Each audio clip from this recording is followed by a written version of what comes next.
अस्सलाम वालेकुम। की हाल चाल है बेलियो? ठीक ठाक हो? उम्मीद करने सब खैरियत नाल ही होवे। गल अच्छी लगे तो यार शेयर कर दिया करो, किसी का भला ही हो जाए।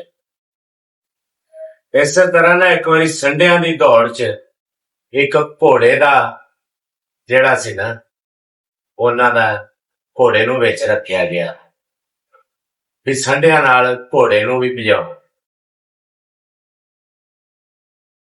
ਉਹ ਜਦੋਂ ਲੈਣ ਵੱਜ ਗਈ ਸਾਰਿਆਂ ਦੀ, ਮੁਕਾਬਲੇ ਵਾਸਤੇ ਸਾਰੇ ਤਿਆਰ ਹੋ ਗਏ ਤੇ ਘੋੜਾ ਵੀ ਲੈਣ ਦੇ ਵਿੱਚ। ਤੇ ਜਦੋਂ ਦੌੜ ਭੱਜੀ, ਸੰਡੇ ਸਾਰੇ ਭੱਜ ਗਏ ਤੇ ਘੋੜਾ ਆਪਣੀ ਜਗ੍ਹਾ ਤੇ ਖਲੋਤਾ ਹੋਇਆ। ਸੰਡੇ ਜਿਹੜੇ ਸੀਗੇ ਉਹ ਇੱਕ ਦੂਸਰੇ ਨਾਲੋਂ ਆਪਣੇ ਆਪ ਨੂੰ ਕਾਮਯਾਬ ਕਰਨ ਦੇ ਜਿਹੜਾ ਸੀ ਨਾ ਚੱਕਰਾਂ ਦੇ ਵਿੱਚ ਭੱਜੀ ਜਾ ਰਹੇ ਸੀ।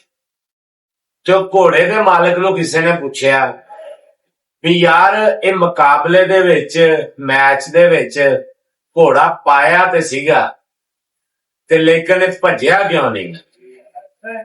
ਇਹ ਆਪਣੀ ਜਗ੍ਹਾ ਤੋਂ ਵੀ ਨਹੀਂ ਹਿੱਲਿਆ।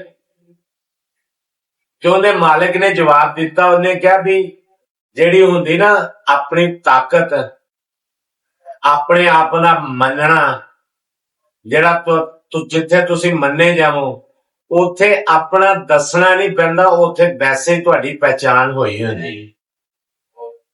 ਤੇ ਇਸੇ ਤਰ੍ਹਾਂ ਜਿੱਥੇ ਤੁਸੀਂ ਕਾਮਯਾਬ ਹੋਵੋ ਨਾ, ਜਦੋਂ ਵੀ ਕਿਸੇ ਜਗ੍ਹਾ ਤੇ ਕਾਮਯਾਬ ਹੁੰਦੇ ਹੋ ਜਾਂ ਕਿਸੇ ਜਗ੍ਹਾ ਤੇ ਜਾਂਦੇ ਹੋ, ਜਿਹੜੀ ਤੁਹਾਡੀ ਕਾਮਯਾਬੀ ਹੁੰਦੀ ਹੈ ਉਹ ਵੈਸੇ ਹੀ ਨਜ਼ਰ ਆਉਂਦੀ ਹੁੰਦੀ ਹੈ, ਕਿਸੇ ਨੂੰ ਦੱਸਣ ਦੀ ਜ਼ਰੂਰਤ ਨਹੀਂ ਪੈਂਦੀ। ਤੇ ਜਿਹੜੇ ਭਰਾ ਇਸ ਕੰਮ ਤੋਂ ਦੂਰ ਨੇ ਉਹ ਵੀ ਕੋਸ਼ਿਸ਼ ਕਰੋ ਕਿ ਕਾਮਯਾਬੀ ਵਾਲੇ ਪਾਸੇ ਆਓ ਤੇ ਤੁਹਾਡੀ ਵੀ ਇਹ ਕਾਮਯਾਬੀ ਹੈ। ਜਿਹੜਾ ਮੈਦਾਨ ਦੇ ਵਿੱਚ ਖੜਿਆਂ ਭੱਜਣਾ ਨਾ ਪਵੇ, ਤੁਹਾਡੇ ਖੜਿਆਂ ਦਾ ਇੰਨਾ ਕੁ ਪਤਾ ਲੱਗੇ ਕਿ ਫਲਾਂ ਬੰਦਾ ਖੜਾ ਹੋਇਆ ਹੈ। ਹਮੇਸ਼ਾ ਹੱਸਦੇ ਰਹੋ ਤੇ ਵਸਦੇ ਰਹੋ।